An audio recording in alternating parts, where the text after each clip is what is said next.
আমাদের চ্যানেলে নিত্য নতুন জীবাঙ্গ সব সিরিয়ালগুলো পেতে অবশ্যই চ্যানেলটি সাবস্ক্রাইব করে এবং পাশে থাকা বেল আইকনটি প্রেস করে আমাদের সাথে থাকুন। Do you want to know what it is? You can see it when you look out your window, when you watch your television. The Matrix is everywhere. It is all around us, even now in this. Game Theory did it! Game Theory did it! What? Game Theory already did this intro, like practically last week, dude. But we are the film channel. We are the ones who get the dibs. Hey man, I don't know what to tell you. Just wanted to say it before the comments did. Where was I? The Matrix is everywhere. It is all around us, even now in this. Never mind, the mood is all ruined. Feels like I'm just retreading stuff that's already been done. Oh man, I was so excited for this fourth installment in a long-ended trilogy.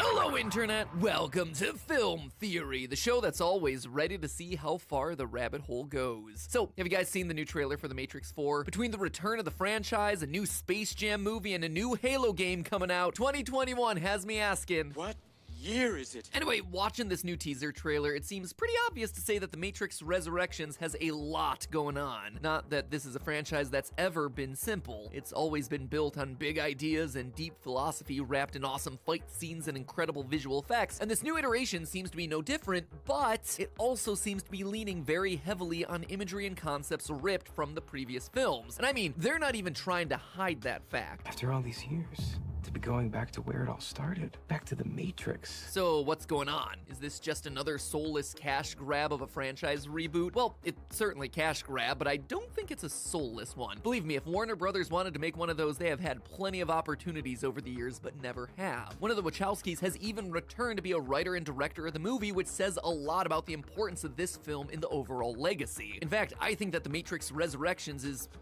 well, resurrecting the franchise in a way that is both in line with the canon of the series and with its history of making big statements about how humans engage with technology. Ladies and gentlemen, after watching this trailer more times than I care to count and analyzing the franchise's past and present, I think I have the answers to all of your biggest Matrix 4 questions, while also having an idea of the plot and what the overall meta-narrative is planning to say about the modern state of entertainment. Let me just tease it this way. Neo is an actor, this is his agent, and the whole previous Matrix trilogy is a movie series within this new film. That's a lot to unpack, and we're about to cover it all, but before we do, make sure you take that red subscribe button pill right below this video to start seeing reality as it truly is, each and every week with a new theory. Now, let's begin. To start off, let's answer one of the main questions I'm sure everyone has regarding the Matrix Resurrections. How exactly are characters like Neo and Trinity alive, and why is Morpheus young again? Is that even Morpheus? Well, for Neo at least, this one has an easy answer. Despite the Christ-like imagery implying his death in Revolutions, he never actually died. In the teaser, we see two images, both here and here, of Neo being overseen by machine drones in what is clearly meant to be the real world. Notice the blue color grading of the scenes. And we know that this is the same Neo from the end of the Matrix trilogy. How can we be sure? Just take a look at his eyes. They still have the burn marks that he got towards the end of Matrix 3. The machines also seem to be attaching tubes and wiring, performing some sort of laser surgery on Neo, presumably so he can be reinserted into the new Matrix. So, easy enough, that's how Neo's back. But things get more complicated when it comes to Trinity and Morpheus because we know they're both dead. Trinity dies near the end of Revolutions, and Morpheus, well, Morpheus needs a little bit more explanation. See, the last we saw Morpheus, he was singing some opera in the back of a Kia. And if that wasn't weird enough for you, that commercial is from 2014. The series had been essentially dead for like 10 years. Talk about your dated references. Isn't that right, Gary Coleman? What you talking about, Willis? But of course, that was just a commercial. It's not like it's canon or anything. Or is it? It isn't. Maybe. No, last time we saw Morpheus in the Matrix films, he was staring in awe as the machines retreated from Zion. Is this real? So why then would I say that he's dead? Well, to answer that, we have to look at the 2005 video game, The Matrix Online. Yeah, we're digging real deep for this one. The game was billed as an official continuation of the Matrix canon, and its storyline, which is in fact called the continuing story, was signed off by the Wachowskis themselves. Now, a lot happens in The Matrix Online, but one of the game's major factions happens to be led by Morpheus, who's returned to his terroristic tactics after the machines have refused to return Neo's body to Zion. Throughout the rest of the storyline, Morpheus is hunted by a mysterious masked figure known simply as the Assassin, who lives up to his name after he literally slides out of a small vent on the side of a building and kills Morpheus. Yeah, for a guy that survived this, his death in an alley is pretty anticlimactic. The game made some weird choices. You know the dream. You've dreamed it. That's it? So MatPat, you're now saying, are you implying that both characters have been resurrected, hence given the new movie's title a very on-the-nose meaning? Yes, I am. These movies have never been one for subtlety, but I've got proof, and boy howdy did we dig deep for this one. You see, the Morpheus and Trinity we're about to see in Matrix Resurrections are clones.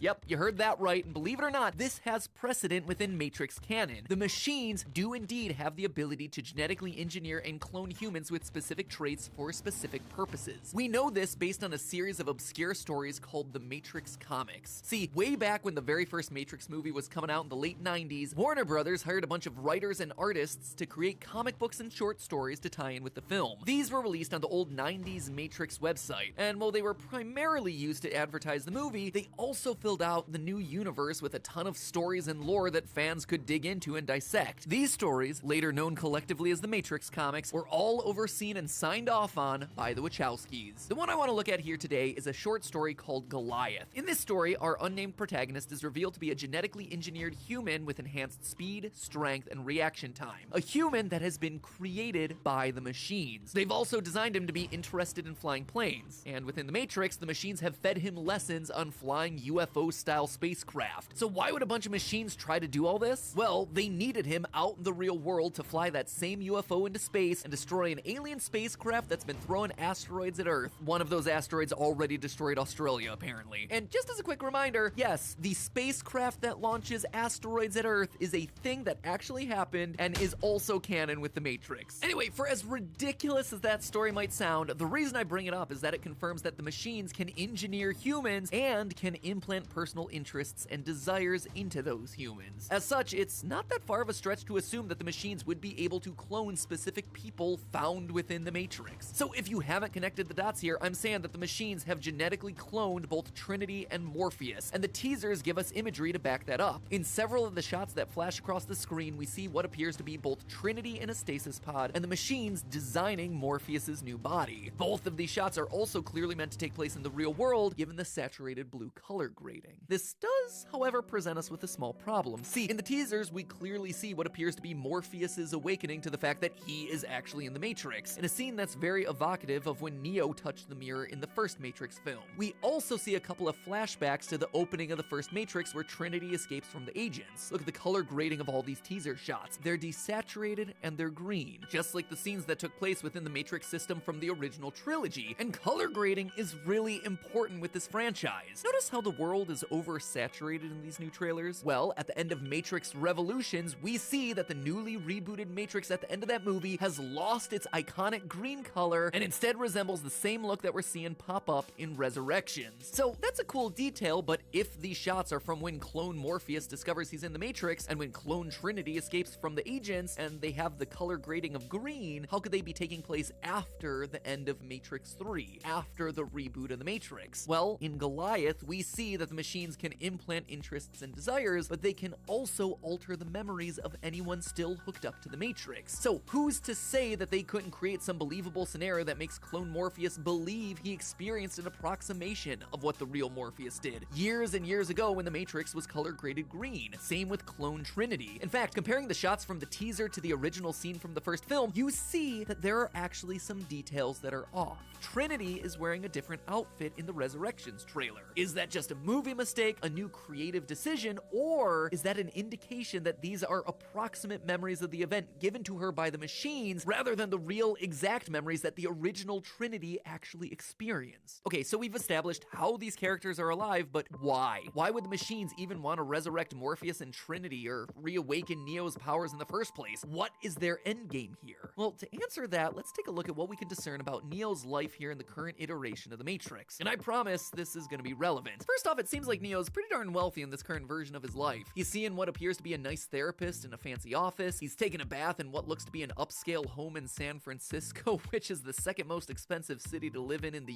US, and I'm pretty sure that that's going to track into the current current version of the Matrix as well. Additionally, he seems to be at least somewhat friendly with obviously wealthy people like this guy right here. And also, check out this scene from one of the teasers. It clearly takes place in a movie theater, and the scene that's being projected currently is straight up a scene from the first Matrix movie. Wait, what? Yeah, The Matrix is a movie that exists within this newest iteration of the Matrix, and it actually stars Neo in this world. That is crazy amounts of meta, which got me thinking. You see, it's my theory that in the newest iteration of the Matrix system, Thomas Anderson, Keanu Reeves' character, is either an actor, a writer, a director, or maybe all three. He made the previous Matrix films, which in turn skyrocketed his career to the level of success that we see in these teasers. That's what this line, After all these years, to be going back to where it all started, back to the Matrix, is actually talking about. Thomas and this corporate guy are going back to make more Matrix movies. If I were to guess, this new character is Neo's agent, a literal Hollywood agent. Haha, quite a bit different than any of the other past agents that Neo had to deal with. They're going back to the franchise, not necessarily the physical place. And I can't believe that I'm about to say this, but if you look at how the Matrix as a computer system in the lore of these movies operates, the whole idea is not as crazy as it sounds. In fact, it's already been established. If you manage to stay awake through the architect portions of the series, he reveals that there are multiple iterations of the Matrix. It's a program that keeps restarting, and he explains that parts of past Matrixes live on আমাদের চ্যানেলে নিত্য নতুন জীবাঙ্গ সব সিরিয়ালগুলো পেতে অবশ্যই চ্যানেলটি subscribe করে এবং পাশে থাকা বেল আইকনটি প্রেস করে আমাদের সাথে থাকুন।